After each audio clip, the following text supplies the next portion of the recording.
میرے مالک نے اس امت پر یہ فیضان فرمایا کہ اس کا قرآن بھی محفوظ ہے اور نبی پاک صلی اللہ علیہ وسلم کا فرمان بھی محفوظ ہے، آپ کی اداؤں کے ساتھ محفوظ ہے۔ میں ایک آپ کو مثال دیتا ہوں، اگر ہمارے نبی پاک صلی اللہ تعالی علیہ وسلم کے چلنے کا انداز کیا تھا، اگر ہمیں یہ معلوم نہ ہوتا تو کیا فرق تھا؟ کوئی جنت جہنم کا مسئلہ تو نہیں ہے نا، لیکن میں قربان جاؤں ان صحابہ پر اور ان کے شاگردوں پر، ان کے اگلے شاگردوں پر، یہاں تک کہ جنہوں نے میرے نبی کی چال بھی ہم تک پہنچائی۔ میں آپ کو ترجمہ بتا دوں، یمشی تکفیا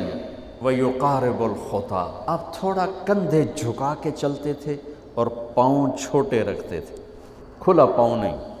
ایسے نہیں، قریب، پاؤں چھوٹا